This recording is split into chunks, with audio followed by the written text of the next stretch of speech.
في فجر يوم 1 محرم عام 1400 الموافق 20 نوفمبر عام 1979 تجمع الكثير من المسلمين من أرجاء العالم لصلاة الفجر في ساحة الكعبة المشرفة بالمسجد الحرام، وكان من بينهم 200 رجل يقودهم رجل 40 يدعى جهيمان العتيبي. وفور انتهاء إمام الحرم من الصلاة استولى جهيمان وجماعة مسلحة على الحرم المكي، وهو المسجد الأكثر قدسية في الإسلام. دفع جهيمان وأتباع الإمام جانبا وأمسكوا بمكبر الصوت، وبدأ أحدهم يقرأ خطبة مكتوبة تعلن ظهور المهدي المنتظر الذي سيحكم الأرض بالعدل بعد أن ملأها الظلم والقمع، وأعلن أن اسم المهدي المنتظر هو محمد بن عبد الله القحطاني، وطلب منهم مبايعة محمد القحطاني باعتباره المهدي الواجب اتباعه. وكان جهيمان أول من بايع المهدي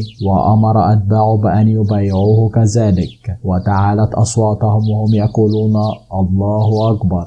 وكان جهيمان وجماعته قد نقلوا نعوشا مكفولة إلى وسط ساحة الحرم لإقامة صلاة الجنازة عليها، ولكن حقيقة هذه النعوش أنها كانت بداخلها أسلحة وذخيرة كثيرة، وسرعان ما وزعت على رجال جهيمان العتيبي بعد أمره لهم بإغلاق أبواب الحرم المكي وسد منافذ الحرم والتحصن بداخله واتخاذ مواقع قناصة فوق المآذن التي تكشف مكة. وأمرهم إذا رأى أحد منكم أحدهم يحاول المقاومة عند البوابات فأطلقوا عليهم النار. وحاول بعض من في المسجد الهرب من الأبواب قبل إقفالها، وخلال ساعة اكتملت سيطرة المسلحين على المسجد الحرام بالفعل. ذهل المصلون من مشهد الرجال المسلحين والطلقات التي خرجت من بنادقهم، إذ أن القرآن ينص صراحة على حرمة العنف داخل الحرم المكي. وقام جهيمان وألقى خطبة عبر مآذن الحرم أثناء الحصار، وكانت تحوي على الكثير من الخطب والاتهامات وبعض الاعتراضات على نمط الحياة العامة للناس وكيف استشرى الفساد.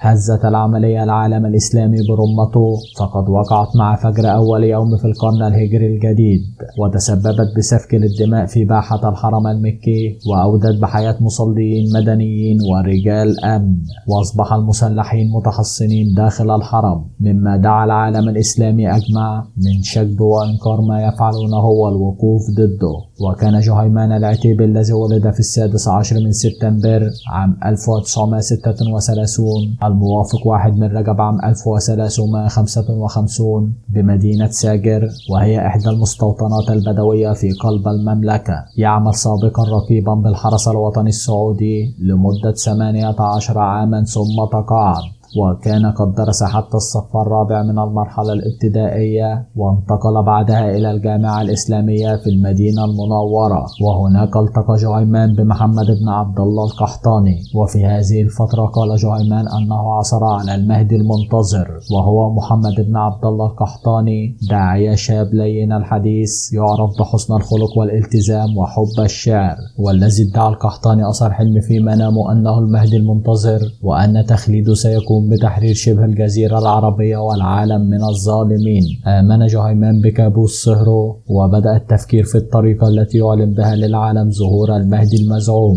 وقوي تحالف الرجلين عندما اتخذ جهيمان شقيقة القحطاني الكبرى زوجة ثانية له. وكان جهيمان أحد مؤسسي جماعة السلفية المحتسبة، والتي أدانت كل أشكال انهيار القيم الدينية والاجتماعية من وجهة نظرها. وكان جهيمان حريصا أثناء دعوته للناس على الذهاب إلى المناطق المعزولة والريفية حيث يعيش البدو، فقد كانت لغته العربية الفصحى ضعيفة مقابل لهجته البدوية القوية، لذلك تجنب الحديث إلى جمهور متعلم حتى لا ينكشف أمره. وقبل عدة أشهر من الحصار انتشرت شائعات بين المئات من أهالي مكة ومن الحجاج بأنهم رأوا القحطاني في أحلامهم وهو يقف بشموخ في الحرم المكي ويحمل راية الإسلام. واقتنع أتباع جهيمان بهذا الأمر. وفي المناطق البعيدة التي لجأ إليها جهيمان وأتباعه بدأ الاستعداد للمواجهة المسلحة، وبالفعل نجحوا في التخطيط والتنفيذ لها. لم تدرك الشرطة السعودية حجم المشكلة في بداية الأمر، وأرسلت سيارتي نجدة لاستطلاع الأمر، وبمجرد وصولهم قرب الحرم المكي انهال عليهم وابل من الرصاص. وعندما اتضحت خطورة الموقف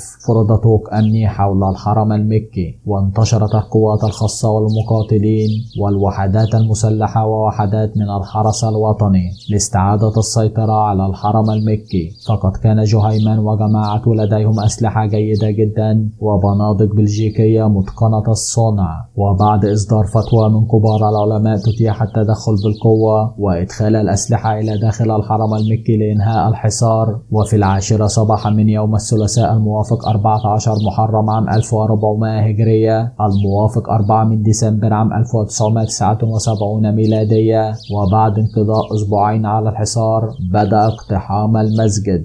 أطلقت قوات الأمن الداخلي هجمات لاستعادة السيطرة على مدخل الحرم، وفشلت في ذلك بسبب حرصهم على سلامة المصلين. فكان جهيمان وأتباعه يعملون على صد هجماتهم، فتم طلب الإمدادات من قبل قوات الحرس الوطني والتي تدخلت بالمدرعات وتدخلت عبر فرق المشاة. وبعد نفاذ السلاح لدى جهيمان وأتباعه أضرم أتباع جهيمان النار في السجاد والإطارات المطاطية لتتصاعد سحب الدخان، واختبأوا وراء الأعمدة ثم خرجوا لمداهمة القوات السعودية التي اقتحمت المكان، وتحول الحرم إلى ساحة قتال. وكان أتباع جهيمان مأخوذين بالمهدي ويعتقدون أن بإمكان الظهور في أي مكان دون حماية لأنه خالد فهو المهدي على أي حال. لكن ثقة القحطاني في حصانته كانت وهمية، فسرعان ما أصابته طلقات الرصاص وملأته بالثقوب، فبدأ الناس يصرخون جرح المهدي جرح المهدي. فأبلغوا جهيمان بإصابة المهدي الذي صاح في أتباعه لا تصدقوهم إنهم مندسون. وقد تمكنت القوات السعودية من السيطرة على ساحة الحرم المكي والمباني المحيطة به وتحرير المسجد وتحرير الرهائن. لكن باقي أتباع جهيمان تحصنوا بمئات الغرف والزنازين تحت الأرض، إذ صدقوا جهيمان بأن المهدي ما زال على قيد الحياة في مكان ما في الحرم. فقامت القوات السعودية بملء السراديب التي تحصنوا بها بقنابل الغاز لمنعهم عن التنفس، وبالفعل نجحت الخطة وتم أسر من تبقى على قيد الحياة، ومن بينهم جهيمان العتيبي. بعد معركة تركت وراءها نحو 127 قتيلا من أفراد القوات، وأصيب 451 آخر من زملائهم بجروح،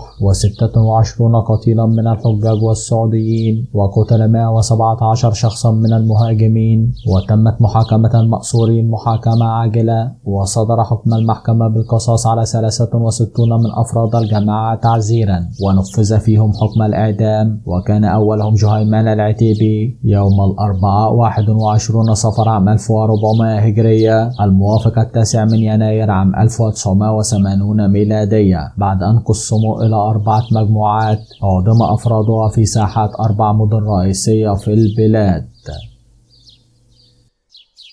شكرا لكم مشاهدي قناتنا الكرام، وإلى اللقاء.